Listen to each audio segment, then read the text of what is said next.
আব্বু আম্মু তাদের উপকারের প্রতিদান দিতে গিয়ে আমাকে তুলে দিয়েছে রাক্ষসীর হাতে। এক কথায় জীবনটা শেষ করে দিয়েছে। চলুন বুঝিয়ে বলি, আর পরিচয় পর্বটাও শেষ করে দেই। আমি আনোয়ার হুসাইন, বাবা মায়ের আমরা দুই সন্তান। আমার ছোট একটা বোন আছে, সে দশম শ্রেণীর ছাত্রী। আর আমি এবার ভার্সিটি সেকেন্ড ইয়ারে এক্সাম দিয়ে অবসর সময় পার করতেছি। মধ্যবিত্ত পরিবারের একটা ছেলে আমি। আর আব্বুর বন্ধু অনেক বড় লোক, উনি সব বিপদে আমাদের পাশে থেকেছেন। আর এসবের বিনিময়ে আমাকে চেয়েছে তার মেয়ের জন্য। আঙ্কেলের মেয়ে নাকি আমাকে না পেলে মরে যাবে। মায়া, আঙ্কেলের মেয়ে, প্রচণ্ড রাগী মেয়ে, যা চায় তাই হাসিল করে থাকে। আর এই মেয়ের বাকি ইতিহাস পরে জানতে পারবেন। আর তাই এই সময়েই আব্বু আম্মু আমাকে তার প্রিয় বন্ধুর মেয়ের সাথে আমার বিয়ে ঠিক করে দিয়েছে।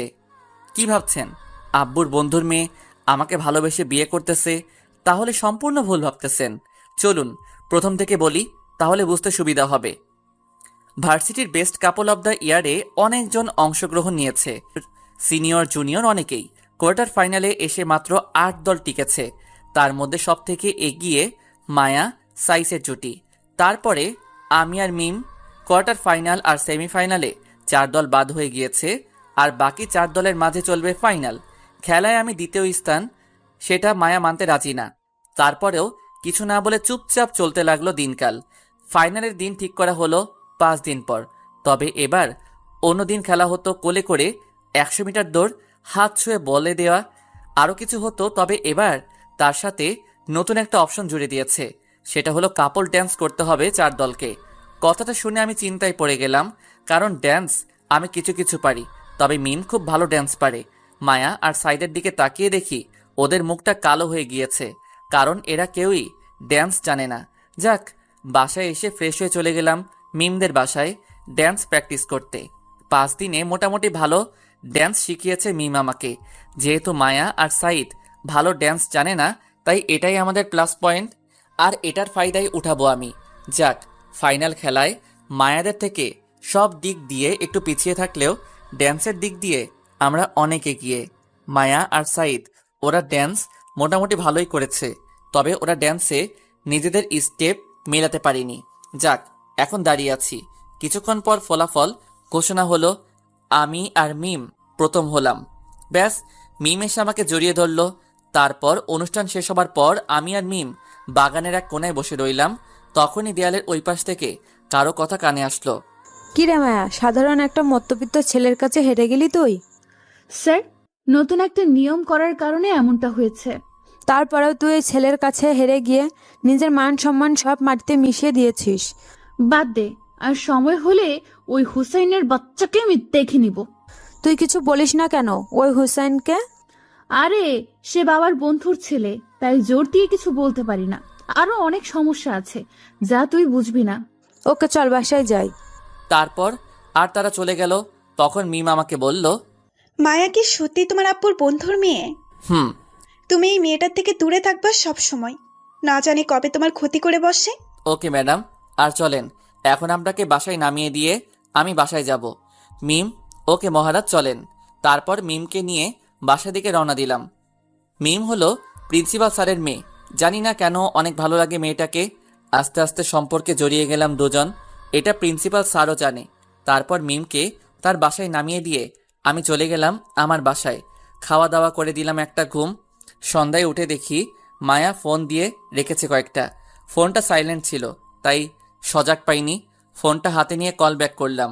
ফোন রিসিভ করার পর মায়া বলল, একটা অনুষ্ঠানে জিতে তোর ভাব তো দেখি আকাশে উঠে গেছে। ঘুমাইলে সবাই আকাশে উড়ে, কি বলবি বল? আর ফোন দিয়েছিস কেন? তোর সাথে প্রেম করব তাই। গাজার দাম কত হয়েছে রে? আমি কিভাবে জানবো ওই সব ছাই পাশের দাম কত? তাহলে গাজাখড়ি কথা বলতেছিস কেন তাহলে? ওই চুপ কর। আর পরশুদিন ক্লাসের নোটগুলো আমাকে দিয়ে যা। কেন, তুই ক্লাস করিসনি পরশুদিন? করেছি, তবে নোট করিনি। আর এত ভাবনা নিয়ে তাড়াতাড়ি এনে দিয়ে যা। আমাকে কি তুই তোর কাজের লোক ভাবিস নাকি? তোর প্রয়োজন তুই এসে নিয়ে যা। কথাটা বলার সাথে সাথেই ফোনটা কেটে দিল। আমিও আবার শুয়ে গেলাম। ঘুম আসছে না, তাই শুয়ে না থেকে উঠে ফ্রেশ হতে চলে গেলাম। হালকা নাস্তা করে পড়ার টেবিলে বসে পড়তে লাগলাম। কিছুক্ষণ পর হঠাৎ কেউ মাথায় থাপ্পড় দিল। তাকিয়ে দেখি মায়া। আমাকে বলল, কি রে, ফোনে কি বলছিলি? কখন? একটু আগে যে বললি আমি কি তোর গোলাম নাকি, কথাটা? তো ভুল কি বলেছি? তোর লাগলে তুই এসে নিয়ে যা, আমি কেন দিতে যাব? আমার কি ঠেকা পড়ে আছে নাকি? সময় আসলে দেখবি কে কার গোলাম হয়। ওকে। বলেই মায়া নোটগুলো নিয়ে চলে গেল। আর যাওয়ার আগে বলে গেল, তুই যে আমাকে এখান পর্যন্ত আনিয়েছিস তার শাস্তি আমি তোকে দিব। বলেই মায়া চলে গেল। আমি নিজের কাজে মন দিলাম। সকালে রেডি হয়ে ভার্সিটিতে গেলাম। গিয়ে দেখি মিম দাঁড়িয়ে আছে। তারপর দুজনে মিলে ভিতরে গেলাম। ভিতরে গিয়ে দেখি কিছু লোক এক জায়গায় জড়ো হয়ে দাঁড়িয়ে আছে। তাই মিম আর আমি সেখানে গেলাম। গিয়ে দেখি মায়া আর সাইদের কথা কাটাকাটি হচ্ছে। তাই সবাই তাকিয়ে দেখতেছে। হঠাৎ মায়া সাইদের গালে ঠাস করে একটা থাপ্পড় বসিয়ে দিয়ে সেখান থেকে চলে যায়। আমি দাঁড়িয়ে দাঁড়িয়ে ভাবতে লাগলাম, এই মেয়েটা পারেও। এই নিয়ে হয়তো 12 ওদের ঝগড়া হয়েছে, আর শাস্তি হিসেবে সাইদকে একটা কষে করে চর খেতে হয়েছে। এসব বাদ দিয়ে গিয়ে ক্লাসে মন দিলাম। লাঞ্চ টাইমে মিম আমাকে নিয়ে ঘুরতে বের হয়ে গেল। বিকেলে বাসায় এসে দেখি মায়া আর ওর আম্মু এসে বসে আছে। আমি সালাম দিয়ে ভিতরে চলে গেলাম। সবকিছু রেখে চলে গেলাম শাওয়ার নিতে। বাহিরে এসে দেখি মায়া আমার পড়ার টেবিলে বসে কি যেন লিখতেছে। তাই মায়াকে বললাম, ওই তুই কি লিখিস? Love letter. বেশি বক বক করবি না, এমনিতেই মাথা গরম আজকে। আপনার তো সারা শরীরে কারেন্ট চলে 12 মাস। মানে তুই কি বলতে চাইছিস? মানে খুব সহজ। তোর কাছে এটা নতুন কি? দুদিন পর পর সাইদকে মারবি, পরের দিন গিয়ে সরি বলে সব ঠিক করে ফেলবি। তাই অভিনয় না করে যা করার করে বিদায় হ। মায়া লিখা আটকে দিয়ে উঠে চলে গেল। আর কেমন যেন রাগী চোখ দেখিয়ে গেল। পরের দিন সকালে ভার্সিটিতে গিয়ে মিমের সাথে বসেছিলাম। তখনই মায়া এসে সামনে এসে দাঁড়ালো। তখন মিম আমাকে বলল, চলো রাজ, অন্য কোথাও গিয়ে বসি। চলো। ওই হুসাইন, তুই বলেছিলি না সাইদকে থাপ্পড় দিয়ে আমি আবার সরি বলে সব ঠিক করে ফেলি? এবার আমি সব শেষ করে দিয়ে এসেছি। তো আমি কি করব এতে? কিছু করতে হবে না। শুনে রাখ, এই মায়া কারোর উপর নির্ভর করে বাঁচে না। দেখবো তোর এসব ভাব কতদিন থাকে। বলেই মিমকে নিয়ে সেখান থেকে চলে আসলাম। তারপর দুজন মিলে ক্লাসে চলে গেলাম। বিকেলে ক্লাস শেষ করে গেল প্রিন্সিপাল স্যারের সাথে দেখা করতে। তাই আমি গেটের বাহিরে বসেছিলাম। মিম বের হওয়ার সময় কেমন রাগী একটা লুক দিয়ে চলে গেল। কিছুক্ষণ পর এসে আমাকে বলল, হোসেন, তুমি মায়ের থেকে দূরে দূরে থাকবে, ওর সাথে আর কথা বলবে না। কেন, কি হয়েছে? একটু আগে আমার একটা বান্ধবী এসে বলল মায়া নাকি আমার আর তোমার সম্পর্কের মাঝে ফাটল ধরাতে চাইতেছে। তুমি সত্যি একটা বোকা। মানে? মানে হলো, এই মায়া বুঝি আমাদের মাঝে সম্পর্কের ফাটল ধরাতে পারবে। আর তুমি যেহেতু ওর কথা জেনে নিয়েছো, তাই ওর উল্টাপাল্টা কথা বললে সেটা এড়িয়ে চলবে, তাহলেই হবে। ওকে, কিন্তু তারপরেও তুমি ওর থেকে দূরে থাকবে। যেই ফাজিল মেয়ে না জানি কখন কি করে বসে। ওকে ঠিক আছে, এবার চলেন বাসায়। চলো। তারপর মিমকে তার বাসায় নামিয়ে দিয়ে আমি চলে গেলাম নিজের বাসায়। রাতে বসে বসে পড়তেছিলাম। তখনই মোবাইলটা বেজে উঠে তাকিয়ে দেখি মায়া ফোন দিয়েছে। বিরক্তি ভাব নিয়ে ফোনটা রিসিভ করলাম। মায়া বলে উঠল, কিরে, ফোন ধরতে এত সময় লাগলো কেন? কি বলতে ফোন দিয়েছিস সেটা বল। বাবু, এত রাগ করে না। রাগ শরীরের জন্য ভালো না। আচ্ছা বল, কি বলবি? খেয়েছিস রাতে নাকি এখনো না খেয়ে পড়তেছিস? এসব বলতে ফোন দিয়েছিস? তো তোকে কি প্রেম করার জন্য ফোন দিব নাকি? কথাটা শুনে ফোনটা কেটে দিলাম। কি একটা মেয়ে রে বাবা, আমার পিছনে এভাবে লেগে থাকে। এভাবে কিছুদিন চলে গেল। ভার্সিটি দিনগুলো সুন্দরভাবে কাটতে লাগলো। একদিন সকালে ভার্সিটিতে ঢুকতে যাব, তখনই পিছন থেকে মায়া ডাক দিল। তাই দাঁড়িয়ে গেলাম। কি হয়েছে, কিছু বলবি? তোর জন্য মিম একটা সারপ্রাইজ নিয়ে দাঁড়িয়ে আছে, যা ভেতরে। মায়াকে আর কিছু না বলে চলে গেলাম। আল্লাহ জানে কি হয়েছে। এসব ভাবতে ভাবতে ভিতরে আসতেই মিমকে দেখলাম মাঠের কোণে নিয়ে দাঁড়িয়ে আছে। আমি মিমের দিকে এগিয়ে যেতেই মিম আমাকে দেখে আমার দিকে এগিয়ে আসলো। মিম এসেই আমার দিকে একটা খাম এগিয়ে দিয়ে বলল, হোসেন, এগুলো কি? আমি কি তোমাকে কম ভালোবেসেছিলাম যে তুমি আমাকে এত বড় ধোঁকা দিলে? মিমের কথা শুনে কিছু বুঝতে পারতেছি না, তাই খামটা খুলে দেখতে লাগলাম। খামের ভিতরে কিছু ছবি, যেটাতে আমি মায়াকে জড়িয়ে ধরে আছি। এরকম আরো কিছু ছবি আছে। ছবিগুলো দেখে মাথাটা চক্কর দিয়ে উঠল। এটা কিভাবে সম্ভব কিছুই বুঝতেছি না। ছবিগুলোতে ডুব দিলাম। তখনই মিমের মাথায় ঘোর কাটলো। সারা কলেজ জানে তুমি আর মায়া একজন আরেকজনের শত্রু, আর ভেতরে ভেতরে এসব করো। প্লিজ চুপ করো, আমাকে ভাবতে দাও। না, তুমি আগে এটা বলো আমাকে কেন এসবের মাঝে টানলে? আমি কি দোষ করেছি? মিম, তুমি এগুলো পেয়েছো কোথায়? আমার বইয়ের ভেতরে একটু আগে পেয়েছি। বুঝেছি, আসো আমার সাথে। তারপর মিমকে নিয়ে গেলাম মায়ার কাছে। মায়া এক কোনায় ওর বান্ধবীদের সাথে দাঁড়িয়েছিল। আমি গিয়ে মায়াকে জিজ্ঞাসা করলাম, এগুলো কি মায়া? মানে কোনগুলা? দেখ, রাগ উঠাবি না। আর এমন ভাব নিচ্ছিস যে তুই কিছু জানিস না। মায়ার হাতে খামটা ধরিয়ে দিলাম। তারপর মায়া সেগুলো খুলে দেখে আমাকে বলল, দেখ, তোর যদি আমাদের সম্পর্কের কথা কাউকে বলতে লজ্জা পাস, তাহলে এতে আমি কি করব? আর এগুলো ব্যাপারে আমি কিছুই জানি না। তোর আর আমার সম্পর্ক মানে? মানে এটা তোকে বলতে হবে? দেখ মায়া, সত্যিটা কি বল, না হলে রাগ উঠলে কি করব তা তুই ভাবতেও পারবি না। সত্যি বলার কি আছে? আর হ্যাঁ, তোর আর আমার মাঝে একটা সম্পর্ক আছে, ভালোবাসার। এটা তো আর অস্বীকার করতে পারবি না। কি আছে? রিলেশনশিপ। ব্যাস, রাগটাকে আর আটকাতে পারলাম না। ঠাস করে মায়ার গালে একটা চড় বসিয়ে দিলাম। আশেপাশে সবাই হাঁ করে তাকিয়ে রইল আমার দিকে। তাই মায়াকে বললাম, আমাদের রিলেশনের প্রথম উপহার দিলাম। আর যদি আমার আর মিমের মাঝে আসতে চাস তাহলে জানে মেরে ফেলবো, বলে দিলাম। মায়া গালে হাত দিয়ে অবাক হয়ে আমার দিকে তাকিয়ে আছে। আমি মিমকে নিয়ে চলে যাচ্ছিলাম, তখনই তিশা ডাক দিয়ে বলল, তোকে আমি দেখে নিব। আমি ওর কথার কর্ণপাত না করে চলে গেলাম মিমকে নিয়ে। তারপর মিমে রাগ করে বাসায় চলে গেল। মন এমনিতেই খারাপ, তাই ক্লাস না করে বাসায় চলে আসছি। মন খারাপ তাই দুপুরে খাওয়া দাওয়া করে দিলাম ঘুম। বিকেলে মাথায় কারো হাত ভোলানোর কারণে ঘুমটা ভাঙলো। তাকিয়ে দেখি মায়া আমার পাশে বসে আমার মাথায় হাত বোলাচ্ছে। লাফ দিয়ে উঠে দূরে সরে গেলাম। তারপর মায়াকে বললাম, তুই এখানে কি করিস? বাবু, তোমার ঘুম ভেঙে গেছে? ওই কি সব আবল তাবল বলতেছিস? আর তুই আমাদের বাসায় আসলি কখন? এমন ভাবে বলছিস যেন তোদের বাসা থেকে আমাদের বাসা কয়েক কিলোমিটার দূরে। সামনেই তো, তাই মন চেয়েছে চলে আসলাম। আসছিস ভালো কথা, তো তুই আমার রুমে কি করিস? এমনি ছ্যাঁকা খেয়ে কি অবস্থা দেখতে এলাম। তুই এগুলো করছিস কেন? তোর জন্য আমি সাইদের সাথে ব্রেকআপ করলাম, আর তুই রিলেশনে থাকবি? এটা কি মানতে পারি বল? দেখ, এসব বাদ দিয়ে রাত্রিকে সব সত্যি বলে দে, মেয়েটা না হলে ভেঙে পড়বে। অসম্ভব। আমি যতদিন অন্য একটা রিলেশনে না যাচ্ছি ততদিন তুইও সিঙ্গেল থাকবি। মায়ার কথা শুনে রাগও উঠলো, আবার হাসিও পেল। তাই ফিক করে হেসে দিলাম। মায়া অবাক হয়ে জিজ্ঞাসা করলো, কি হলো, এভাবে হাসছিস কেন? তোর কথা শুনে। কেন, আমি হাসির কি বললাম? এই যে বললি তুই রিলেশনে যাওয়ার আগ পর্যন্ত আমাকে সিঙ্গেল থাকতে হবে। তোর রিলেশনের অপেক্ষায় বসে থাকলে আমি বুড়ো হয়ে যাব, তাও তুই রিলেশনে যেতে পারবি না। মানে? এক কথায় তোকে সহ্য করার ক্ষমতা ছিল একমাত্র সাইদের, তাকে ছেড়ে দিয়েছিস। তাই আর কারোর সাথে রিলেশনে যেতে পারবি বলে আমার মনে হয় না। তুই কি আমাকে চ্যালেঞ্জ করতেছিস নাকি? অবশ্যই না, শুধু একটু সুবুদ্ধি দিতেছি। ভালো হয়ে যা, না হলে বিয়ের জন্য আঙ্কেল ছেলে পাবে না তোর জন্য। তুই সকালে থাপ্পড় দিয়েছিস, কিছু বলিনি, কিন্তু এখনের অপমানটা কলিজায় গিয়ে লেগেছে। দেখ, আমি সত্য কথা বলেছি। এটা যদি তোর জন্য অপমান হয় তাহলে আমার কিছু করার নেই।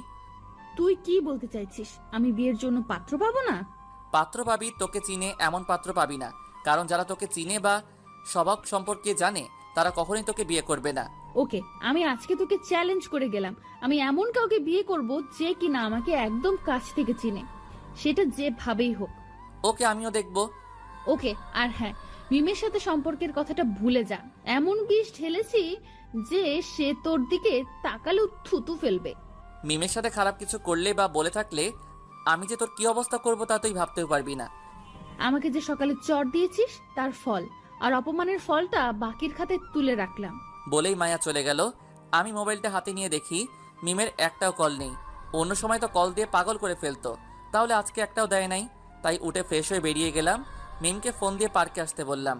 মিম আসতে রাজি না, অবশেষে অনেক কষ্টে রাজি করালাম। পার্কে গিয়ে মিমের জন্য অপেক্ষা করতে লাগলাম।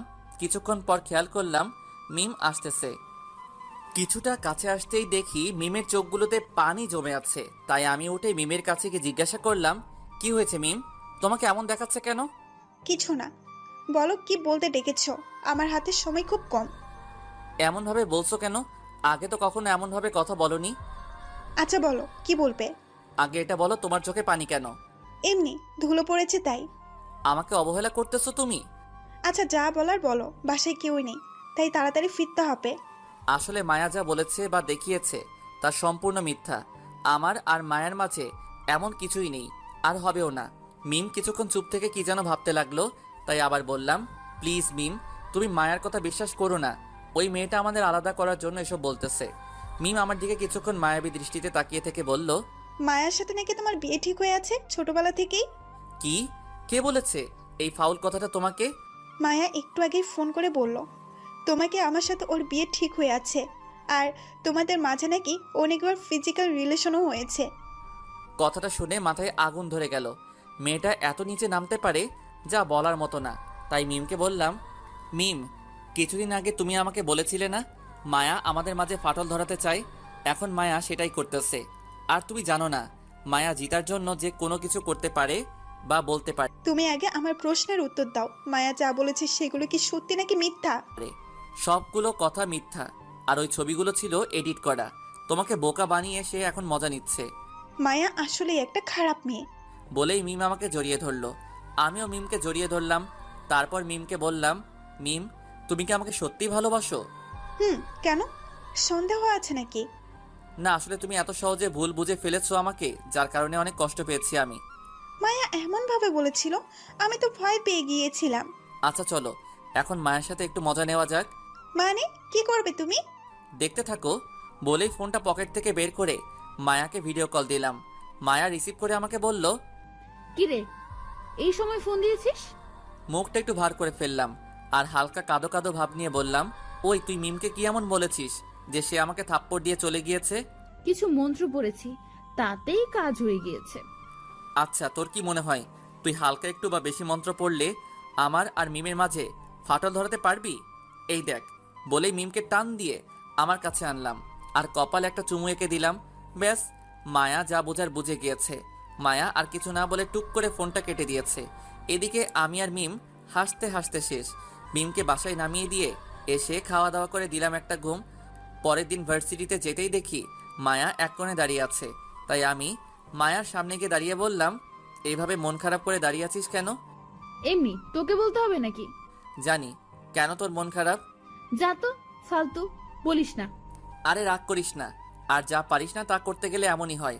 আর তুই কিভাবে ভাবলি আমাদেরকে আলাদা করতে পারবি? মায়া এবার কিছু না বলে মুচকি হাসি হেসে দিল আর আমার দিকে খারাপ একটা লুক নিয়ে তাকালো। তাই বললাম, এভাবে তাকিয়েছিস কেন? না, এমনি। আর দেখি তোদের সম্পর্ক কতদিন ভালো থাকে। একবারে শরম হয়নি তোর, নাকি আরো পেতে চাস? বাবু, সেটা সময় বলে দিবে। বলেই মায়া চলে গেল আর আমি দাঁড়িয়ে রইলাম ওইখানেই। তারপর হঠাৎ পিছন থেকে কেউ কাঁধে হাত রাখে। তাকিয়ে দেখি মিম। আমাকে বলল, হুসেন, তুমি এখানে দাঁড়িয়ে আছো কেন? এমনি, চলো ক্লাসে যাই। তারপর মিমকে নিয়ে ক্লাসে চলে গেলাম। তবে মায়া আবার কি করে তা নিয়ে টেনশনে পড়ে গেলাম। যাক, যা হওয়ার তা দেখা যাবে। দুপুরে মিম চলে আসলো। ক্লাস না করে আমি বিকেলে ক্লাস শেষ করে মিমকে নিয়ে একটু ঘুরতে গেলাম মনটা হালকা করার জন্য। তবে মায়ার সেই ভিলেনের মতো হাসিটা ভাবাচ্ছে আমাকে, কি না কি করে নিয়ে টেনশনে আছি। তখনই মিম আমাকে বলল, হুসেন, কি এত ভাবতেছো তুমি?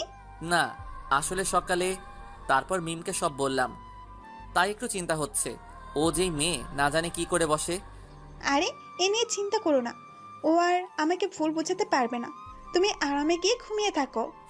এবার যদি আমাকে ভুল বুঝো তাহলে তোমার সাথে আর কখনোই কথাই বলবো না আমি। ওকে, আর তুমি ওই পেতনিটার থেকে দূরে থাকবে। ওকে। আর মায়া কিছু বললে আগে আমাকে জানাবেন, না জানিয়ে আবার মুখ ফুলে বসে থাকেন না আবার। তুমি মায়াকে বলে দিবে আমার সাথে যেন কথা বলতে না আসে। ওকে, আর কিছু বলতে হবে? আর আমাদের দেখে যেন হিংসা না করে। ওলে পাগলি, সব বলে দিব এখন, ঠিক আছে? ওকে এখানে নিয়ে আসলে কেন? তোমাকে কিডন্যাপ করব বলে। শয়তান। চলো একটু হাঁটি, তারপর না হয় যা বাসায় চলে যাব। চলো। কিছুক্ষণ পর হঠাৎ ফোনটা বেজে উঠলো। তাকিয়ে দেখি আব্বু ফোন দিয়েছে, তাই রিসিভ করলাম। কিরে, কোথায় তুই? এই তো একটু বাহিরে, বাসায় আসবো একটু পরে। তাড়াতাড়ি আয়, কাজ আছে একটু। ওকে, আসতেছি। বলেই ফোনটা কেটে দিলাম। তখনই মিম আমাকে বলল, বাসায় যেতে বলেছি নাকি? হুম। ওকে চলো, আজকে বাসায় চলে যাই, পরে আরেকদিন আসবো। ওকে চলো। তারপর মিমকে তার বাসায় নামিয়ে দিয়ে আমি চলে গেলাম আমার বাসায়। কলিং বেল দিতেই ছোট বোন এসে দরজা খুলে দিল। ভিতরে যেতেই অবাক হয়ে গেলাম, কারণ ভিতরে মায়া, আঙ্কেল, আন্টি সহ আমাদের পরিবারের সবাই বসে আছে। আজকে তো অনুষ্ঠান বা এমন কোনো বিশেষ দিন নেই, তাহলে সবাই একসাথে বসে এই বাড়িতে। মায়ের দিকে তাকিয়ে দেখি ম্যাডাম আমাকে দেখে লজ্জা পাচ্ছে, এমন ভাব করতেছে। আমি অবাক হব নাকি? সবাই এখানে কেন এটা ভাববো, এটাই বুঝতেছি না। তখনই আব্বু বলল, কিরে, দাঁড়িয়ে দাঁড়িয়ে কি ভাবতেছিস? যা গিয়ে মায়ার ওখানে গিয়ে বস। কোনো কিছু না ভেবে মায়ার পাশে বসে গেলাম। আস্তে করে মায়াকে জিজ্ঞেস করলাম, কিরে তোরা এখানে কেন সবাই? চুপচাপ বসে থাক, সব জানতে পারবি। কেন আমরা এখানে? আমি আর কিছু না বলে চুপচাপ বসে রয়েছি। কিছুক্ষণ পর আঙ্কেল বলে উঠল, এবার বল, কবে ওদের বিয়ের দিনটা ঠিক করলে ভালো হয়?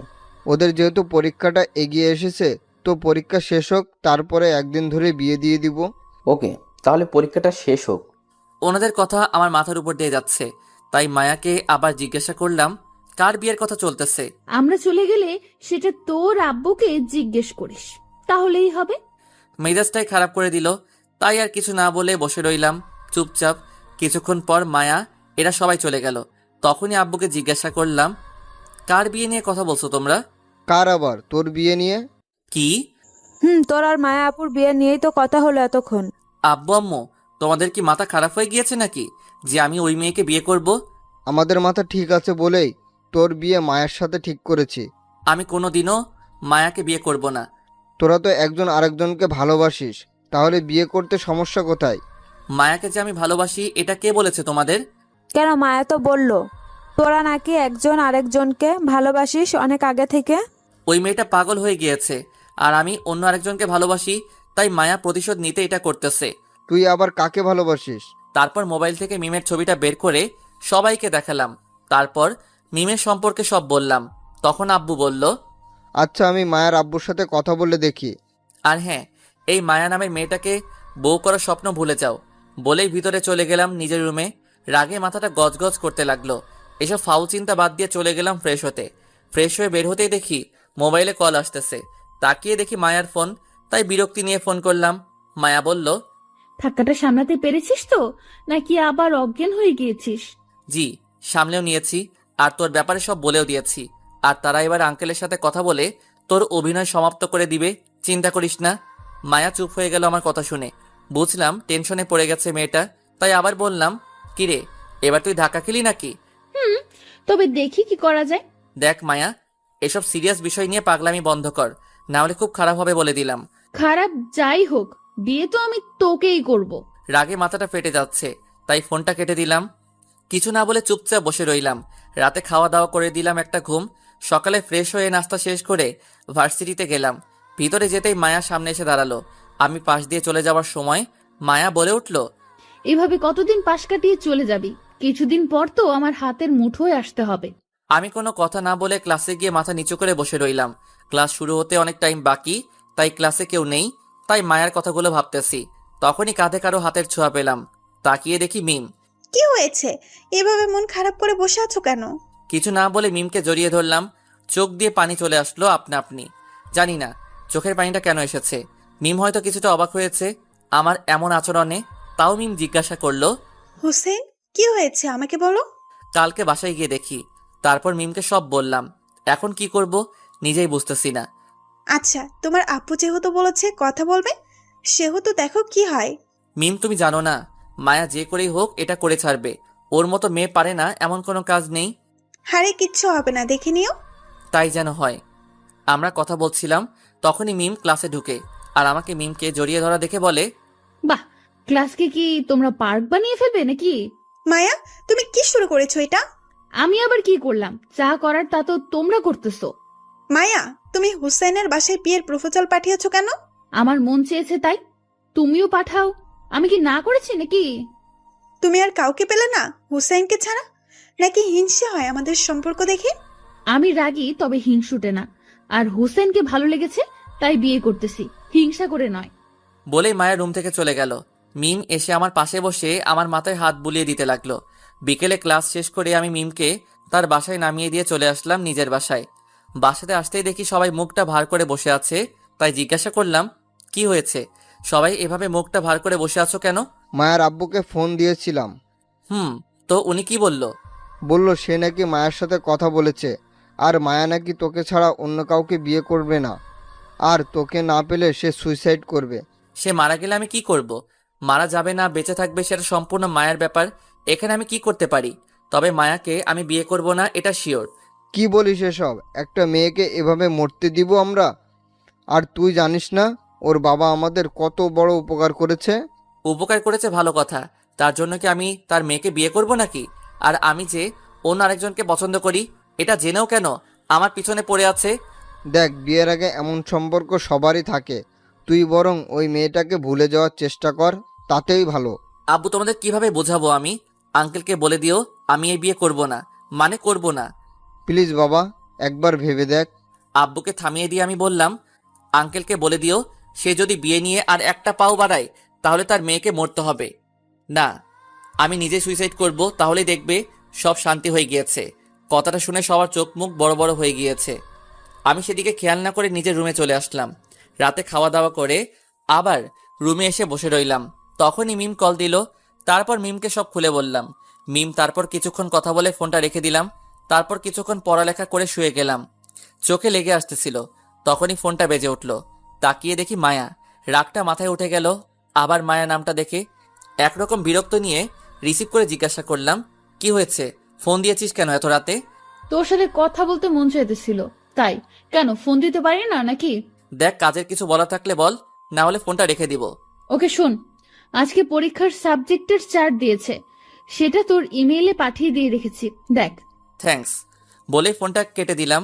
আর একটাও কথা বললাম না। তারপর আরামের একটা ঘুম দিলাম। সকালে উঠে ফ্রেশ হয়ে নাস্তা না খেয়ে ভার্সিটিতে চলে গেলাম। আম্মু ডেকেছিল, কিন্তু এক প্রকার রাগ নিয়ে বেরিয়ে গেলাম। ভার্সিটিতে গিয়ে দেখি মিম দাঁড়িয়ে আছে এক কোনায়, তাই আমি মিমের কাছে গেলাম।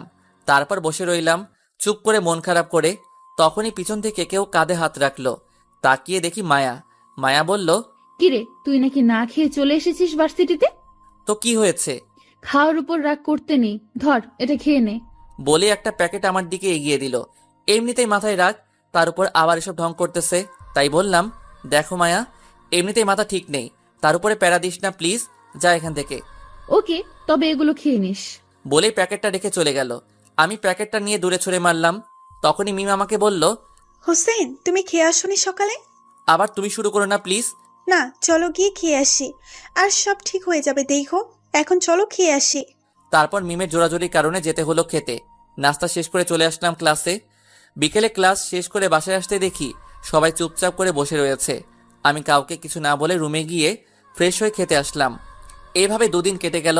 স্বাভাবিকভাবেই ভাবলাম আঙ্কেল হয়তো এই বিষয়টা নিয়ে আর এগোবে না, কিন্তু শুক্রবার আজকে, তাই সবকিছু বন্ধ। বিকেলে নিচে সবাই মিলে টিভি দেখতেছি। এমন সময় আঙ্কেল ফোন দিয়েছে আব্বুর মোবাইলে। আব্বু ফোন রিসিভ করে কথা বলতে লাগলেন। আব্বু আঙ্কেলকে বোঝাতে চাইতেন, কিন্তু আঙ্কেল বোঝার পাত্রই না। আব্বু তখন ফোনটা লাউড স্পিকারে দিয়ে সবার সামনে রাখলেন। তখন আঙ্কেল বললেন, দেখ, তুই হুসাইনকে যেভাবেই হোক রাজি করা, না হলে মায়া আমাকে হুমকি দিয়েছে যে 1 সপ্তাহের মধ্যে যদি বিয়ের দিন তারিখ ঠিক না হয় তাহলে সে নিজেকে শেষ করে দিবে। তুই মায়ের মাকে একটু বুঝিয়ে বল। আমি তাকে অনেক বুঝিয়েছি, কিন্তু কোনো লাভ হয় নাই। তার একটাই কথা, বিয়ে পরীক্ষার হলেই চলবে, তবে 1 সপ্তাহের ভিতরে। বিয়ে কবে হবে সেই দিন তারিখ ঠিক করতে হবে। দেখ, এখন আমরা যেদিকে যাই সেদিকেই বিপদ। বিয়ে ঠিক না করলে মায়াকে হারাতে হবে, আর ঠিক করলে আমার ছেলেকে হারাতে হবে। দেখ, তুই কি করবি জানি না, তবে হুসাইনকে যে করেই হোক বিয়েতে রাজি করাতে হবে। আমি কি করব নিজেই বুঝতেছি না। দেখ, তুই হুসাইনকে বল, প্রয়োজন পড়লে আমার সব সম্পত্তি আমি হুসাইনের নামে করে দিব, তাও আমার মেয়েকে বাঁচা। দেখো, হোসেন এসবে রাজি হবে না। আর তুই মায়াকে বুঝিয়ে বল যেন পাগলামি না করে। আরে সে কি কথা শোনার মেয়ে নাকি? ও যা বলবে তাই, না হলে কি করে বাকিটা তো তুই জানিসই। দেখো, যেদিকেই যাব সেদিকেই বিপদ দেখতে পাচ্ছি। আমি কি করব কিছুই বুঝতেছি না। দেখ, যেভাবেই হোক হুসাইনকে আমার মেয়ের জন্য চাই। প্রয়োজনে আমি সারা জীবন তোকে যা উপকার করেছি তার বিনিময় হিসেবে হলেও তোর ছেলেকে আমার মেয়ের জন্য চাই, তাও আমি মায়াকে হারাতে পারবো না। কথাটা বলে আঙ্কেল ফোনটা কেটে দিল। আর আমি কথাটা শুনে স্তব্ধ হয়ে গেলাম। উনি বিনিময়ে আমাকে চাইতেছে? কি বলবো, নিজেই ভাষা হারিয়ে ফেলেছি। আব্বুর দিকে তাকিয়ে দেখি মুখটা কালো হয়ে আছে। আমাকেও কিছু বলতে পারতেছেন না, আর ওইদিকেও সামলাতে পারতেছেন না। সবাই থ মেরে বসেছিলাম। তখনই আব্বু বলে উঠল, এবার বলো, আমি কোন দিকে যাব? নিজেকে আজ বড় অপরাধী মনে হচ্ছে। আব্বু আঙ্কেলের সাথে কথা বলে দেখি কি হয়। তুই আর কি বলবি? দেখলি না, উপকারের বিনিময় হিসেবে তোকেই চাইতেছি। আমি আর কিছু বলার ভাষা খুঁজে পেলাম না। উপকারের বিনিময় দিতে হবে এইভাবে তা জানতাম না আমি। এসব ভাবতেছি, তখনই আব্বু বলে উঠল, সব সমস্যা আমাকে ঘিরে। আমি না থাকলে সব ঠিক হয়ে যাবে। তোকে বা মায়াকে কাউকে মরতে হবে না। আমি মরে গেলে সব ঠিক হয়ে যাবে। বলেই আব্বু নিজের রুমে চলে গিয়ে দরজা বন্ধ করে দিল। আম্মু আর ছোট বোন গিয়ে দরজা ধাক্কাতে লাগলো। আমি তখনও জিম মেরে বসে আছি। মিমকে ছাড়া বাঁচার কখনো কল্পনাও করিনি। আর এখন বিয়েতে রাজি না হলে হয়তো আব্বুকে হারাতে হবে। কি করব কিছুই বুঝতেছি না।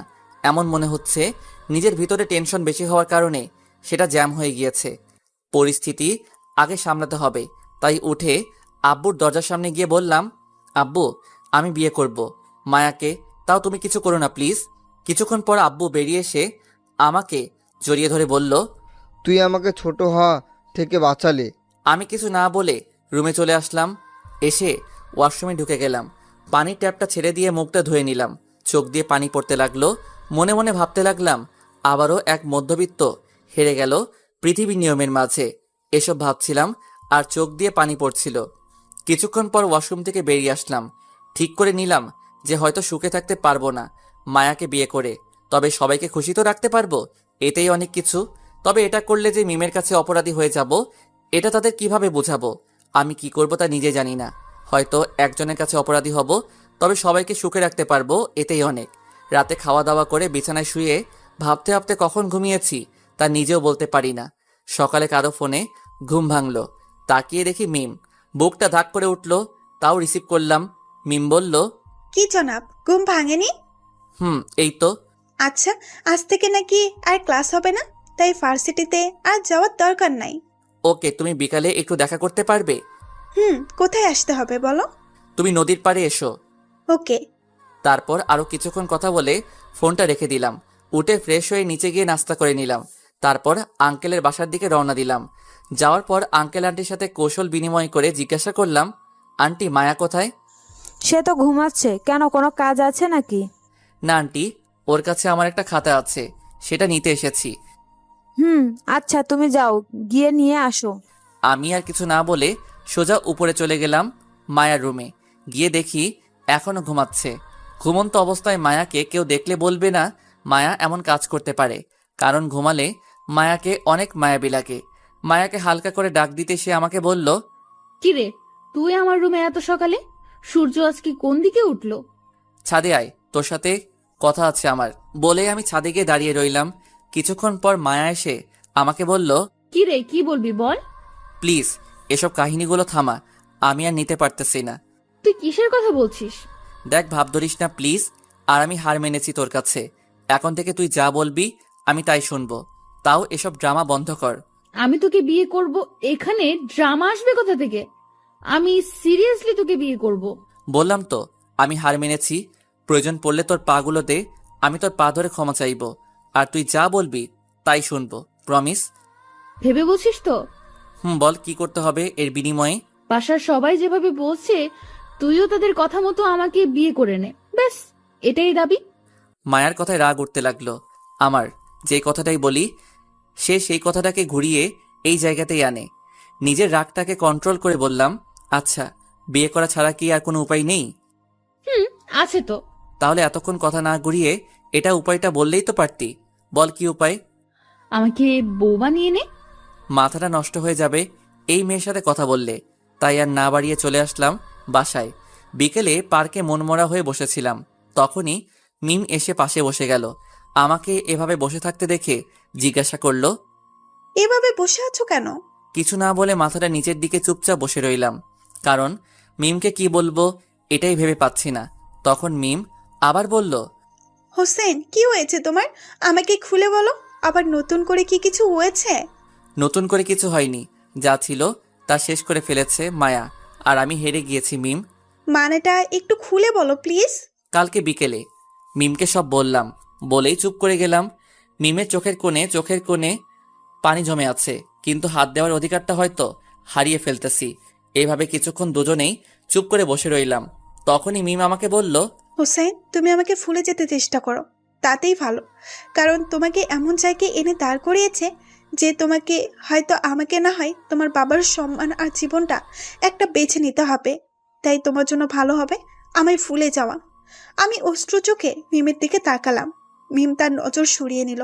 হয়তো নজর মিলাতে মিম নিজেকে সামলে রাখতে পারবে না, তাই নজর নামিয়ে ফেলেছে। মিম জানো, আমি এমন একটা জায়গায় এসে দাঁড়িয়েছি, এখন সামনে পিছনে যেদিকেই যাই কারো না কারো কাছে অপরাধী হতে হবে।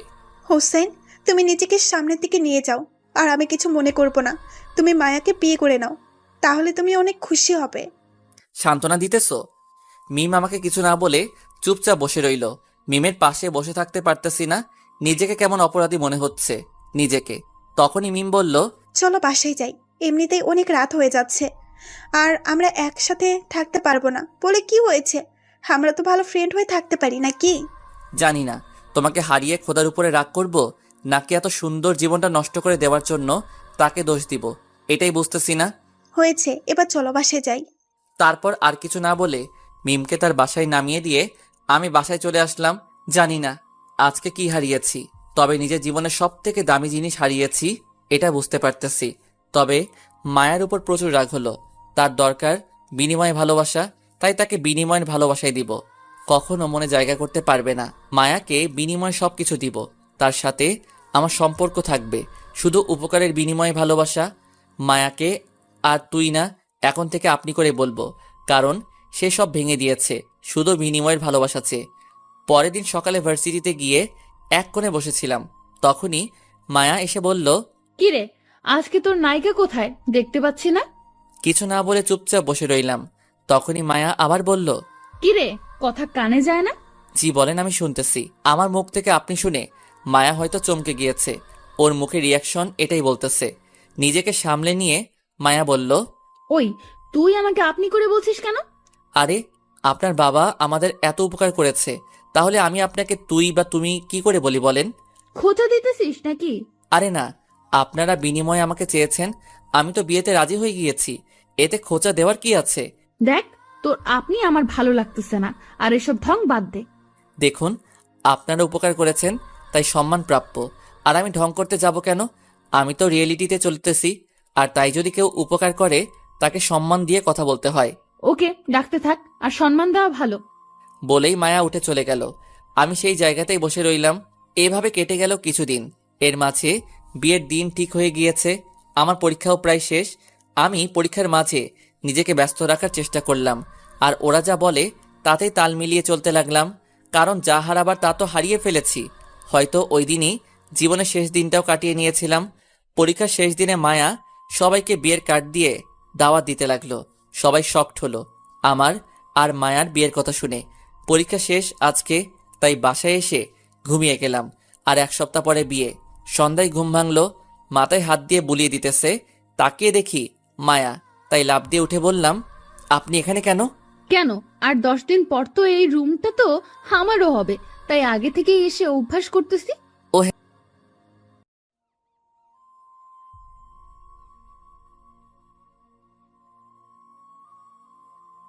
না বলে চুপচাপ শুয়ে গেলাম, কারণ জীবনের একটাই লক্ষ্য এখন, তার বিনিময় কিভাবে পূরণ করব। এভাবে কেটে গেল আরো 9 দিন। সবকিছুই ঠিকঠাক চলতেছিল। বিয়েটাও হয়ে গেল আজকে। সবাই মুখে হাসি, আমিও হাসতেছি, তবে সেটা মন থেকে নয়, সবাইকে খুশি রাখার জন্য। মায়াকে নিয়ে বাসায় আসতে আসতে গভীর রাত হয়ে গিয়েছে। সবাই মায়াকে নিয়ে পড়ে আছে, তাই আমি বাহিরে গিয়ে বসে রইলাম। রাতে বাহিরে বসে চাঁদের দিকে তাকিয়েছিলাম, তখনই আব্বু কাঁধে হাত রাখলো। আমি বললাম, আব্বু কিছু বলবে? তোকে অনেক কষ্ট দিয়ে ফেলেছি না রে। আরে ধর, কি যে বলো না, তোমার সম্মান বাঁচাতে নিজেকে কোরবানি করে দিতে পারি, এটা আর কি। আচ্ছা যা, অনেক রাত হয়ে গেছে, এখন রুমে যা। বলেই সেখান থেকে সোজা রুমে চলে আসলাম। দরজা লাগিয়ে ওয়াশরুমে চলে গেলাম।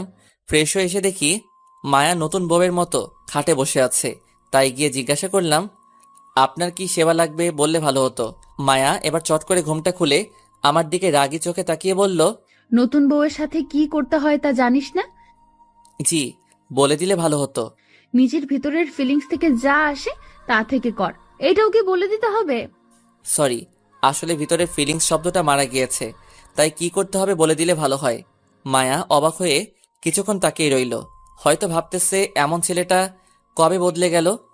কিছুক্ষণ পর আমাকে বলল, কিছু করতে হবে না, এসে শুয়ে পড়। জি ঠিক আছে, বলেই গিয়ে খাটের একপাশে শুয়ে গেলাম। মায়া চলে গেল ফ্রেশ হতে। কিছুক্ষণ পর ফ্রেশ হয়ে এসে মায়া আমার বুকে মাথা রাখলো। আমি চুপচাপ মরার মতো পড়ে রইলাম। তখন মায়া বলল, আমাকে জড়িয়ে ধর। আমি কোনো কথা না বলে জড়িয়ে ধরলাম। তারপর মায়া চুপচাপ ঘুমিয়ে গেল। আমার চোখে ঘুম নেই, শুধু একটা কথাই মাথায় নাড়া দিতেছে। সবার মন রাখতে গিয়ে একজনের মন ভেঙে দিলাম আমি। এই অপরাধের ক্ষমা কোথায় থেকে পাবো? আর মায়ার ফিলিংসের কথা বলছে, সে নিজে জানে না ফিলিংসগুলো শুধু একজনকে ঘিরে, আর সেই হারিয়ে গেছে আমার জীবন থেকে। এসব হাজারো চিন্তা করতে লাগলাম আর চোখ দিয়ে সমানে পানি পড়তে লাগলো। কখন যে সকাল হয়ে গেল নিজেও জানি না। হঠাৎ মায়ার বুকের মাঝে নড়াচড়া দিয়ে উঠল। বুঝলাম মায়ার ঘুম ভাঙতেছে। আমি হাত দিয়ে চোখের পানিগুলো মুছে ঘুমের ভান ধরে চোখটা বন্ধ করে নিলাম। মায়া উঠেই নিজেকে আমার থেকে ছাড়িয়ে নিল। তারপর হঠাৎ করে আমি নিজের গালে নরম ঠোঁটের ছোঁয়া অনুভব করলাম। তারপর মায়া চলে গেল। আমি তাকিয়ে দেখি ওয়াশরুমে চলে গিয়েছে ফ্রেশ হতে। কিছুক্ষণ পর ফিরে এসে আসার শব্দ পেলাম, তাই আবার চোখ বন্ধ করে শুয়ে রইলাম। কিছুক্ষণ পর মায়া আমাকে ডাক দিল। ঘুম ভেঙেছে এমন একটা ভাব নিয়ে তাকালাম। তখনই মায়া বলল, তুই রাতের বেলায় ঘুমের মধ্যে কিস করলি কেন আমাকে? মায়ার কথা শুনে আমি টাসকি খেয়ে এলাম। কাল রাতে আমি ঘুমালাম কখন? নাকি মায়া ভাব নেওয়ার জন্য বলেছে? এসব ভাবতেছি তখন মায়া আবার বলল, কিরে, উত্তর দিচ্ছিস না কেন? সরি, আসলে ঘুমের মধ্যে মানুষ কি করে তা তো বলতে পারে না, তাই ভুল করে হয়ে গিয়েছে, মাফ করে দিবেন প্লিজ। ওকে, যা উঠে ফ্রেশ হয়ে আয়। ওকে বলেই উঠে চলে গেলাম ফ্রেশ হতে। ফ্রেশ হয়ে এসে রেডি হবার পর মায়া আর আম্মুকে নিয়ে নাস্তা করতে গেলাম। আমি চুপচাপ গিয়ে নাস্তা করতে বসে গেলাম। ওইদিকে মায়াকে নিয়ে সবাই মজা করতেছে। এসব কেমন যেন বিরক্ত লাগতেছে, তাই হালকা কিছু খেয়ে রুমে চলে আসলাম। কিছুতেই ভালো লাগতেছে না। আমার পিছন পিছন মায়াও রুমে আসলো। এসে আমাকে বলল, রুমে চলে আসলি কেন? আসলে ভালো লাগতেছিল না তাই চলে আসছি। কেন, কোনো সমস্যা হয়েছে নাকি? সবাই কেমন করে যেন তাকিয়ে দেখতেছিল তোর চলে আসার দিকে। ও তো এখন কি করতে হবে বলেন? আমার সাথে বাহিরে আয়, আর সবার সাথে হাসি মুখে কথাবার্তা বলবি। ওকে, এই হাসিটা চলবে? তোরে হাসি দিতে বলছি, দাঁত বের করে দেখাতে বলি নাই। আর এমন ভাবে হাসি দিতেছিস যেন হাসি দিতে কষ্ট হইতেছে তোর। আসলে এর চেয়ে সুন্দর হাসি আমি দিতে পারি না। কেন, আগে যে মিমের সাথে বসে বসে হাসতি, ওইগুলো কোথায় এখন? ওই যার নামটা বলেছেন তার সাথে মাটি চাপা পড়ে গেছে হাসিগুলো। আমার কথা শুনে মায়া চুপ হয়ে গেল। কিছু বলতে গিয়েও থেমে গেল। তারপর বলল, আয় বাইরে যাই, রুমে ভালো লাগতেছে না। চলেন। তারপর মায়াকে নিয়ে বাহিরে গেলাম। সবার সাথে কথা বলতে লাগলাম। বিকেলে রেস্ট করতে রুমে এসে শুয়েছিলাম, তখনই মায়া রুমে আসলো। তারপর ফ্রেশ হতে চলে গেল। ফ্রেশ হয়ে এসে দরজা লাগিয়ে দিয়ে এসে আবার বুকে শুয়ে গেল। আমি আগের মতোই শুয়েছিলাম। তখন মায়া বলল, আচ্ছা হুসেন, এখন তো স্বামী স্ত্রী, তাই না? কাজী সাহেব বলেছিল, কালকে শুনেছি। তুই কি এখনো আমাকে মেনে নিতে পারিসনি? তোর কি বলেন এসব? আমি তো ওই দিন আপনাকে মেনে নিয়েছি, যেদিন আপনার আব্বু বিনিময় চেয়েছিল। হুসেন প্লিজ, পেছনে সবকিছু ভুলে যা। এখন এসব মনে রেখে লাভ নেই।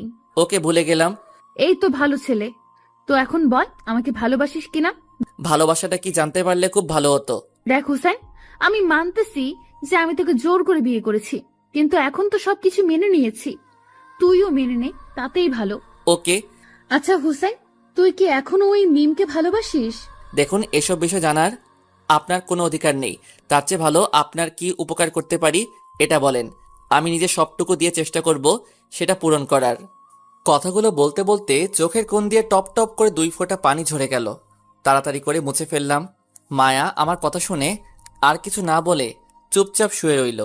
আমি মনে মনে ভাবতে লাগলাম, এখন কেমন লাগে মায়া? আমিও ওই দিন এমনভাবে কষ্ট পেয়েছিলাম যা হয়তো তুমি আজকে ফিল করতেছো। মায়া বললে হয়তো আমি তার সাথে সেক্স করতে, আমি তাও করব, তবে তা বিনিময় হিসেবে ভালোবেসে না। কারণ আমি মাটি দিয়ে দিয়েছি আমার মন আর বাকি সবকিছু মিমের চলে যাওয়ার সাথে। এখন নিয়ম মতো রোবটের মতো নিজের দায়িত্ব পালন করে যাব। এটাই হয়তো বাকি জীবনে থাকবে। এসব ভাবতে ভাবতে কখন যে ঘুমিয়ে গেছি তা নিজেও জানি না। চোখ খুলল কারো ডাকে। তাকিয়ে দেখি মায়া মাথার পাশে বসে আছে। এবার আর ঘাবড়াইনি। মায়াকে বললাম, জি কিছু বলবেন অথবা কিছু করতে হবে আমাকে? জি, এখন উঠে নিচে খেতে আসেন, সবাই খেতে বসে আছে। ঘড়ির দিকে তাকিয়ে দেখি অনেকক্ষণ ঘুমিয়েছি, তাই উঠে ফ্রেশ হয়ে চলে গেলাম খেতে। খাওয়া দাওয়া করে আবার রুমে চলে আসলাম। এসে বসে রইলাম চুপচাপ। কি করব তাও ভেবে পাচ্ছি না। ভার্সিটি খোলা থাকলে এমনটা না করে এসব কাটিয়ে উঠতে পারতাম। এখন তো পুরো বেকার লাগতেছে নিজেকে। এসব ভাবতেছিলাম তখনই মায়া রুমে আসলো। এসে আমাকে বলল, কি রে, তোর শরীর ভালো না? জি ভালো, বলেন আপনার কিভাবে সেবা করতে পারি? ওই আমি তোরে বলছি আমার কিছু লাগবে না। তাহলে কথায় কথায় এটা বলিস কেন? বলেন আপনার কি সেবা করতে পারি? জি, নিজের কাজটা যদি ভুলে যাই আর আপনি যদি এতে কষ্ট পান, তাই দায়িত্ব নিয়ে নিজের কাজটা নিজে করি। মায়া আমার কথা শুনে কিছুক্ষণ ড্যাব ড্যাব করে তাকিয়ে রইল। তারপরে হঠাৎ ঠাস করে গালে একটা চড় বসিয়ে দিল। আমি বললাম, এতক্ষণে ভালো লাগতেছে আমার যে আপনাকে সেবা দিতে পেরেছি। মায়া আর কিছু না বলে ওয়াশরুমে চলে গেল। আমি কিছু না বলে বিছানায় গিয়ে শুয়ে রইলাম। কিছুক্ষণ পর মায়া ওয়াশরুম থেকে বের হয়ে এসে আমার পাশে শুয়ে গেল। আমি সেদিকে খেয়াল না করে নিজের মতো শুয়ে রইলাম। কিছুক্ষণ দুজনের মাঝে নীরবতা বজায় রইল। হঠাৎ মায়া বলে উঠল, হুসাইন, তুই আমার বুকে মাথা দিয়ে ঘুমা আজকে। আমি মায়ার কথা মতো মায়ার বুকে মাথা দিয়ে শুয়ে গেলাম। তখন মায়া আমাকে বলল, আমার হার্টবিট শুনতে পাচ্ছিস হুসাইন? জি। হার্টবিট গুলো কি বলতেছে তাকে শুনতে পাচ্ছিস না? সরি ম্যাডাম, এসব বোঝার ক্ষমতা আমি অনেক আগেই হারিয়ে ফেলেছি। দেখ হুসাইন, আমি জানি তুই আমার উপর রাগ করে আছিস, মাফ করে দে প্লিজ। দেখুন, আমি কোনো ব্যাপারে আপনার উপরে রাগ করে নেই, তাই বারে বারে মাপ চেয়ে আমাকে লজ্জা দিবেন না প্লিজ। দেখ, এভাবে বলিস না, বললাম তো ভুল হয়ে গিয়েছে। প্লিজ ম্যাডাম, এভাবে বলবেন না। আমি যদি পারতাম তাহলে ক্ষমা করে দিতাম। দেখ হুসাইন, তোকে জোর করব না, তুই ক্ষমা করে দে, না হলে কিন্তু আমি বাধ্য হব জোর করতে। ম্যাডাম, আপনি বললেই আমি কাজ করে দিব, জোর করার কি আছে? আমার কথা শুনে মায়া রাগে টলমল করতে লাগলো। আমি কিছু না বলে চুপচাপ রইলাম। তখন মায়া আবার বলল, বুঝছি, তোকে বুঝিয়ে পারবো না, তাই যা করার আমাকেই করতে হবে। আপনি কেন কষ্ট করতে যাবেন? আমাকে বলেন, আমি করে দিচ্ছি। তুই কি করতে পারবি? আমার সাধ্যের ভিতরে হলে অবশ্যই পারবো। ওকে, ভালোবাসতে পারবি আমাকে? সরি ম্যাডাম, এটা আমার সাধ্যের অনেক বাহিরে, তাই পারবো না। আপনি চাইলে জীবন দিতে পারি, তবে ভালোবাসতে পারবো না। কথায় কথায় খুঁজা দেওয়াটা কোথা থেকে শিখেছিস? বলবি একটু, বলবি? সময়ের কাছ থেকে। আসলে সময় মানুষকে বদলে দেয় আর অনেক কিছু শিখিয়ে দেয়। মাঝে মাঝে পাথরসহ বানিয়ে দেয় একটা মানুষকে। হো, তাই এমন ভাবে কথা বলিস? আন্তরিকভাবে দুঃখিত আমি। আপনি যদি আমার কথায় কষ্ট পেয়ে থাকেন। আমার কথা শুনে মায়া ফিক করে হেসে দিল। তারপর বলল, তোর কথায় শুধু কষ্ট পাই না, এমন লাগে বুকের ভেতরে হাতুড়ি দিয়ে আঘাত করতেছে, বুঝছ? জি ম্যাডাম। আচ্ছা, এসব বাদ দিয়ে একটা সোজা কথা বলে দেই, শুনে রাখ। জি বলেন। তোকে আমি 2 দিন সময় দিলাম, এর মাঝে আমাকে ভালোবেসে মেনে নিবি। তোর জন্য ভালো, আর এর মাঝে মেনে না নিলে তোর থেকে জোর করে আমি আমার অধিকার আদায় করে নিব। হালকা মুচকি হেসে আমি চোখ বন্ধ করে ফেললাম। জানি না মায়া কি ভাবতেছে, আর সেটা জানার কোনো প্রয়োজনও মনে করি না। মায়া আমাকে জড়িয়ে ধরল। আমি কোনো কিছু না বলে চুপ করে শুয়ে রইলাম। হাজারো চিন্তা মাথায় নিয়ে ঘুমিয়ে গেলাম। কখন তা বলতে পারি না। সকালে ঘুম ভেঙে তাকিয়ে দেখি আমি নিজের সিটে শুয়ে আছি, আর মায়া আমার বুকে শুয়ে ঘুমিয়ে আছে। আমি ওঠার জন্য হালকা করে মায়াকে বুকে নামাতে চাইছিলাম, তখনই মায়ার ঘুমটা ভেঙে গেছে। ঘুমন্ত গলায় আমাকে বলল, হুসেন, ঘুমাতে দে তো একটু, এত নড়াচড়া না করে যেভাবে আছিস সেভাবেই শুয়ে থাক প্লিজ। তারপর আবার ওইভাবে শুয়ে রইলাম। কি আর করার, কিছু না বলে চুপচাপ শুয়ে চোখ বন্ধ করে রাখলাম। এভাবে কেটে গেল 2 দিন। বিয়ের সব নিয়ম প্রায় শেষ, তবে বাসায় বসে থাকতে থাকতে ভালো লাগতেছে না। তার উপর এসব প্যারা। রাতে বসে বসে মোবাইল টিপতেছিলাম, তখনই মায়া রুমে আসলো। এসে আমাকে বলল, কিরে, আজকে তো 2 দিন শেষ, কি ঠিক করলি? আপনি আমাকে যা বলবেন তাই করব। আমি তাই এখানে মেনে নেওয়া আর না নেওয়ার কিছুই নেই। বুঝছি, তোকে বুঝিয়ে লাভ নেই, তার চেয়ে বরং তোর সাথে কঠিন হয়ে থাকাটা ভালো। এটা আপনার ইচ্ছা। ঠিক আছে, এখন এদিকে এসে আমাকে কিস কর। মায়ার কথা মতো তার কাছে গিয়ে কপালে একটা কিস করলাম। তখন মায়া রেগে বলল, ওই, তোরে কপালে কিস করতে বলেছিলাম আমি? সরি ম্যাডাম, আপনি স্থান উল্লেখ করেন নাই, তাই আমি কপালে করেছি। ওই, নিজের বউয়ের কপালে কিস করে কেউ? আর এটা বলে দেওয়া লাগে নাকি? বউ কথাটা শুনে নিজের অজান্তেই ফিক করে হেসে দিলাম আমি। মায়া আমার হাসি দেখে অবাক হয়ে তাকিয়ে রইল। তারপর নিজেকে সামনে নিয়ে বললাম, সরি ম্যাডাম, আসলে একটা কথা মনে পড়ায় হাসি পেয়ে গিয়েছিল। আমি বুঝেছি কেন হেসেছিস। থাক, তোকে কিছু করা লাগবো না, যা করার আমিই করতেছি। জি ম্যাডাম। কথাটা বলতে না বলতেই মায়া আমার ঠোঁটগুলোকে সে নিজের ঠোঁট দিয়ে দখল করে নিল। তারপরে কিছুটা স্কিপ করে যাওয়াই ভালো, তবে মন থেকে একটু হয়নি। যা হয়েছে সব বিনিময় থেকে করেছি। সকালে ঘুম থেকে উঠে দেখি মায়া এখনো ঘুমাচ্ছে, তাই উঠে চলে গেলাম ফ্রেশ হতে। শেষ বিকেলে রুমে বসেছিলাম, তখনই মায়া রুমে আসলো। এসে বলল, হুসেন, চল বাইরে কোথাও গিয়ে ঘুরে আসি। জি বলেন, কোথায় যেতে চান? আমি নিয়ে যাচ্ছি। তুই আবার শুরু করে দিলি? রেডি হয়ে নে, ঘুরতে যাব ব্যাস। তোকে কোথাও নিয়ে যাওয়া লাগবে না, আমি যাব, তুই শুধু সাথে থাকলেই হবে। ওকে। তারপর রেডি মায়ের সাথে বের হলাম। তখন মায়া আমাকে বলল, মুজিবনগর অনন্য পার্কে যাই। পার্কে নামটা শুনে হালকা অবাক হলাম, কারণ ওই পার্কে আমি আর মিম প্রায়ই বসে গল্প করতাম, আর ওই পার্কে হাজারো স্মৃতি জমা আছে। মায়া ওই পার্কে যেতে বলেছে কেন, এসব ভাবতেছিলাম। তখনই মায়া আবার বলল, কিরে, যাবি নাকি এখানেই বসে থাকবো সারাদিন? তারপর গাড়ি নিয়ে বেরিয়ে গেলাম বাসা থেকে। ওই পার্কে যেতে যেতে সন্ধ্যা হয়ে গিয়েছে। ভিতরে ঢুকে আমি মায়ার সাথে হাঁটতেছি আর মিমের সাথে বসে থাকা সেই জায়গাগুলো দেখতে লাগলাম। কেন জানি বুকের ভিতরে হালকা ব্যথা অনুভব করতে লাগলাম, আর চোখের কোণে হালকা হালকা পানি জমা হতে লাগলো।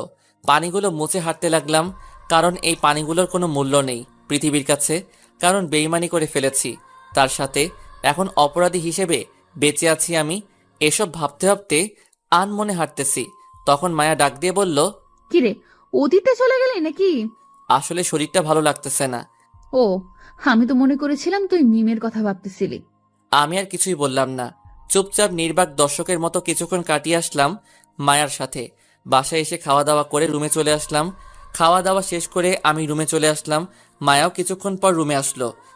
এসেই আমার উপর শুয়ে বলল, তোকে নিয়ে ঘুরতে গিয়ে মজা নেই, মনে হয় একটা রোবট নিয়ে ঘুরতে বের হয়েছি। আমি কিছু না বলে চুপ করে শুয়ে রইলাম আর মায়ার কথাগুলো শুনতে লাগলাম। মায়ার এবার আমার সামনে উঠে দাঁড়িয়ে গেল। তারপর আমাকে বলল, আচ্ছা হুসাইন, আমরা হানিমুনে গেলে ভালো হবে বলতো? ম্যাডাম আমি কি বলবো বলেন, আপনি যেখানে যেতে চান আমিও সেখানেই যাব। আচ্ছা, তুই এমন করে কথা কেন বলিস বলতো? আচ্ছা বাদ দে সব, চল আমরা সিলেটে গিয়ে ঘুরে আসি। ওকে। মায়া চলে গেল ফ্রেশ হতে। কিছুক্ষণ পর আমার চোখটা লেগে আসলে ঘুমিয়ে গেলাম। সকালে ঘুম ভাঙলো মায়ার ডাকে। তাকিয়ে দেখি আমার পাশে বসে আছে। আমাকে সজাগ হতে দেখে বলল, কিরে, ঘুম ভেঙেছে? জি।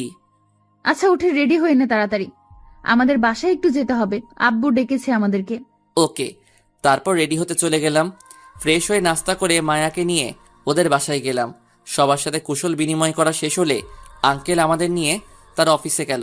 গিয়ে নিজের মতো করে বসে রইলাম। কিছুক্ষণ পর মায়া আমাকে বলল, তোকে এখানে আব্বু কেন নিয়ে এসেছে জানিস? না কেন? আজকে আব্বু তার সব সম্পত্তি তোর আর আমার নামে লিখে দিবে। মায়ার কথা শুনে ফিক করে হেসে দিলাম। হাসি থামিয়ে রাখতে না পেরে হেসে দিয়েছি। মায়া অবাক হয়ে গেল আমাকে হাসতে দেখে। তারপর বলল, ওই হাসতেছিস কেন? আপনারা সবাই পারেনও বটে। মানে?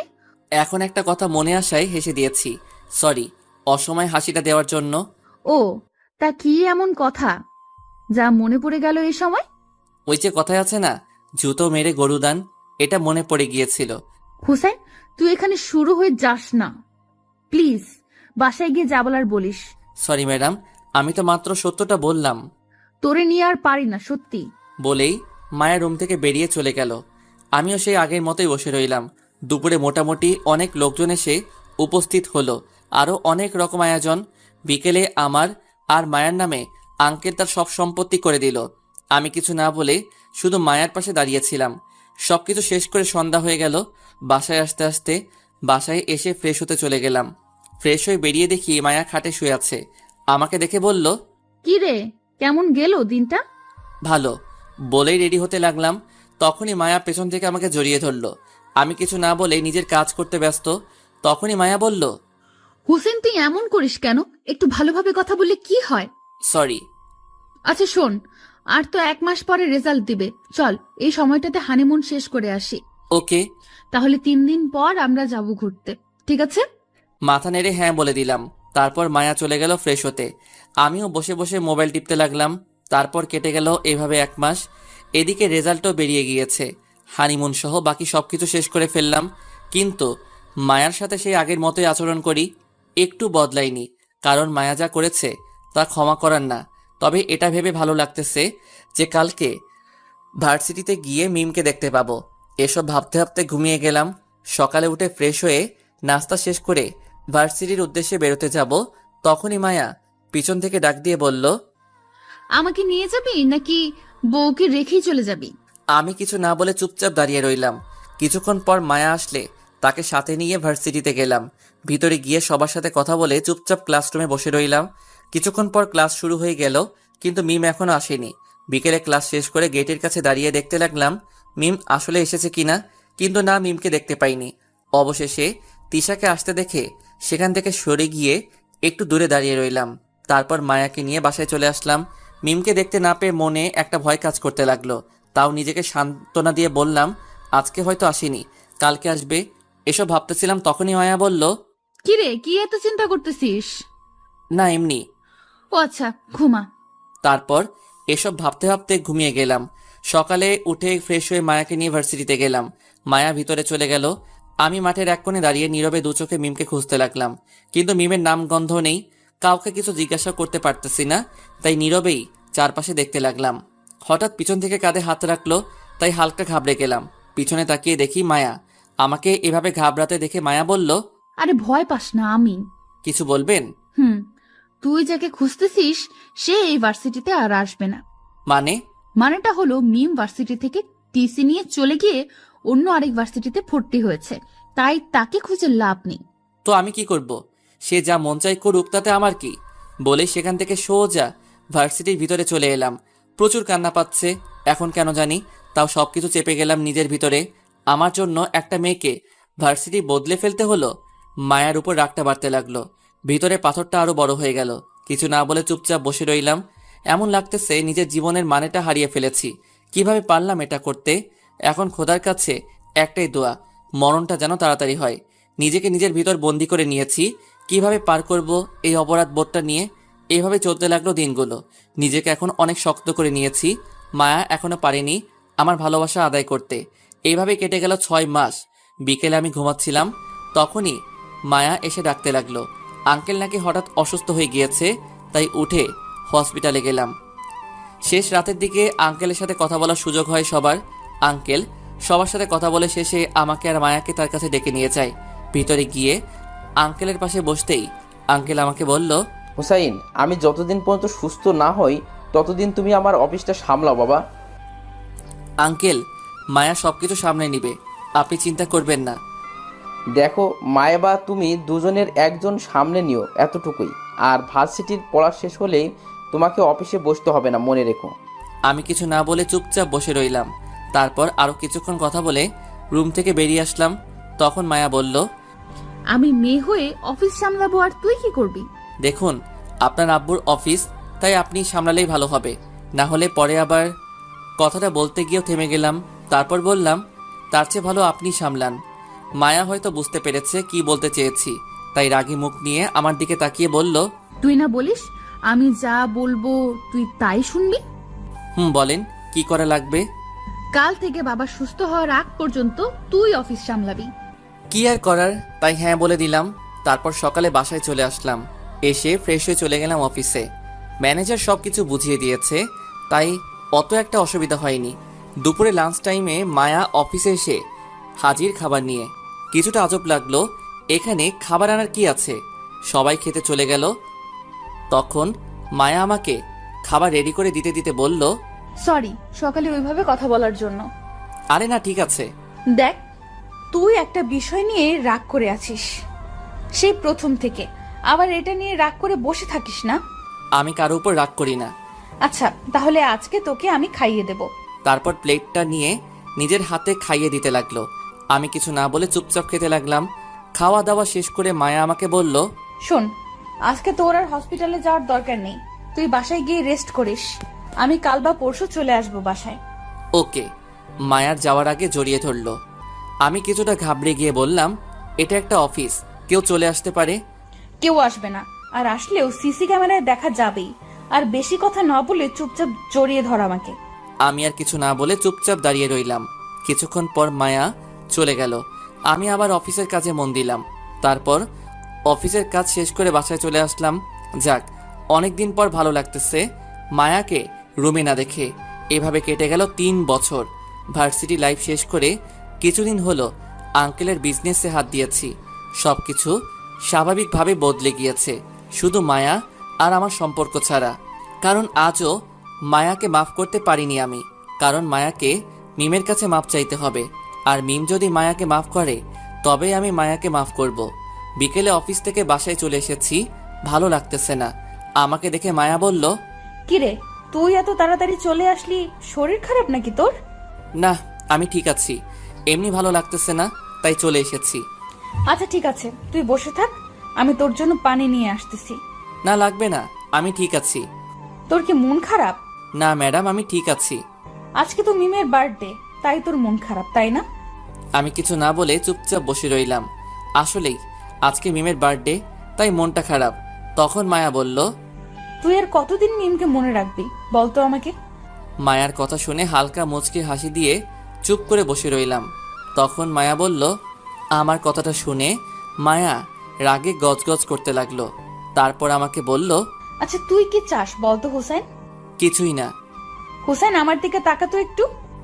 বলেন। আচ্ছা মিমের থেকে আমি কোন দিক দিয়ে কম বলতো? উল্টো মিমের চেয়ে আমি আরো বেশি সুন্দর, তারপরও কেন এমন করছিস? আপনি বাহির দিয়ে মিমের থেকে সুন্দর এটা মিথ্যা না, তবে মিমের ভিতরে যে সৌন্দর্য তার কাছে ধারাও যেতে পারেননি আপনি। মায়া এসে আমার কোলে বসে আমার গালে হাত দিয়ে নরম সুরে বলল, আচ্ছা বল, কি করলে তুই আমাকে ক্ষমা করবি? দেখুন, আপনি আমার সাথে কোনো অন্যায় করেননি যে আপনাকে আমি মাফ করব, সো বাদ দেন এসব। আচ্ছা আমি যদি মিমের কাছে ক্ষমা চেয়ে নেই, তাহলে কি তুই আমাকে ক্ষমা করে দিবি? আমি কিছু না বলে চুপচাপ বসে রইলাম।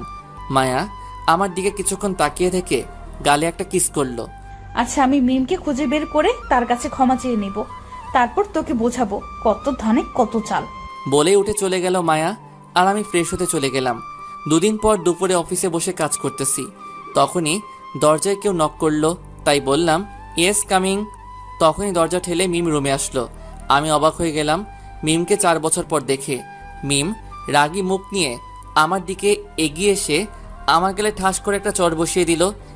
একে তো এত বছর পর মিমকে দেখে অবাক হয়েছি, তার উপর চড় মারায় পুরাই টাসকে খেয়ে গেলাম। তাই কিছু না বলে চুপচাপ দাঁড়িয়ে রইলাম। তখন মিম বলল, তুমি কিভাবে পারলে এত বছর আমাকে মনে রেখে মায়াকে কষ্ট দিতে? আমি কি বলবো বুঝতে পারতেছি না, তাই চুপ করে রইলাম। আমাকে চুপ থাকতে দেখে মিম বলল, বিয়ে 4 বছর হয়েছে তোমাদের, আর তুমি আজও আমাকে মনে রেখে মায়াকে কষ্ট দিচ্ছ? কিভাবে পারলে এত বছর আমাকে মনে রাখতে? কেন তুমি মনে রাখোনি আমাকে? আমার প্রশ্ন শুনে মিম কিছুটা অপ্রস্তুত হয়ে গেল, একদম চুপ হয়ে গেল। তখন আমি বললাম, কিছু প্রশ্নের উত্তর থাকে না, তাই এসব প্রশ্ন করো না প্লিজ। আচ্ছা হোসেন, ভুলে যাও পেছনের সব কিছু, আর আমি মায়াকে ক্ষমা করে দিয়েছি। এবার তুমিও মায়াকে মেনে নাও প্লিজ। মাথা নেড়ে হ্যাঁ বললাম। তখন মিম বলল, আর হ্যাঁ, আমি এখন আর তোমাকে ভালোবাসি না, আমি ভালোবাসি আমার স্বামীকে। ভালো।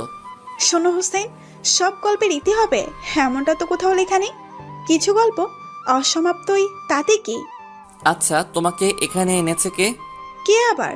মায়া গিয়েছিল কালকে আমার শ্বশুর বাড়িতে, ওইখানে গিয়ে আমাকে সব খুলে বলেছে, সাথে আরেকটা কথাও বলেছে। কি কথা?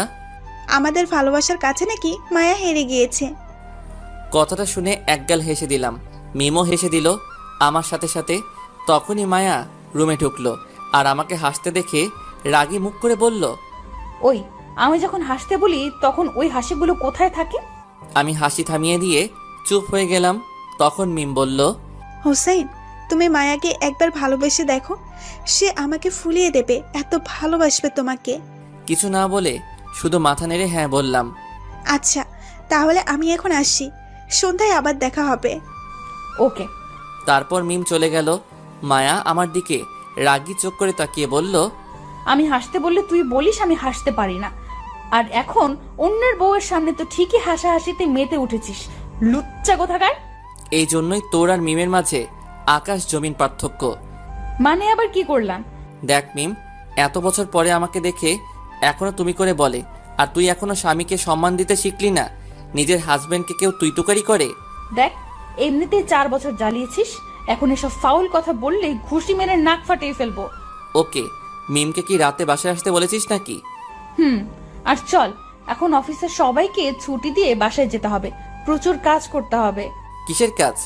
আমার কথা শুনে মায়া কেমন যেন অবাক হয়ে আমার দিকে তাকালো, তাই আবার জিজ্ঞেস করলাম, কিসের কাজ? আর সবাইকে এই দুপুরে ছুটি দিতে যাব কেন? আর তুই এভাবে অবাক হয়ে তাকিয়ে আছিস কেন? স্যার, আজকে আমাদের বিয়ের 4 বছর পূর্ণ হয়েছে, তা হয়তো আপনার মনে নেই। কথা শুনে আকাশ থেকে পড়লাম। সত্যি তো, আজকে 4 বছর হয়েছে। নে, এবার কি বলি? মায়া বলল, এখন বিয়ের তারিখ ভুলে গিয়েছিস, পরে কে জানে আমাকেই ভুলে যেতে পারিস। আচ্ছা, এই কারণে মিম বলেছিল রাতে বাসায় আসবে। এই নে, অফিসের সবাইকে এই কার্ডগুলো দিয়ে আয়। তারপর অফিসের সব স্টাফদের ইনভাইট করে বাসায় চলে আসলাম। এসে সবকিছু রেডি করতে লাগলাম। রাতে আয়োজন সবকিছু শেষ করে রুমে গেলাম প্রায় শেষ রাতের দিকে। তবে আগামীকাল শুক্রবার, তাই সকালে অফিস নেই, মাথায় চিন্তাও কম। ফ্রেশ হয়ে খাটে এসে শুয়ে মোবাইল টিপতে লাগলাম। তখনই মায়া রুমে আসলো, এসে ফ্রেশ হতে চলে গেল। মায়া ওয়াশরুমে যাওয়ার পরেই আমি মোবাইলটা রেখে ঘুমের ভান ধরে শুয়ে গেলাম।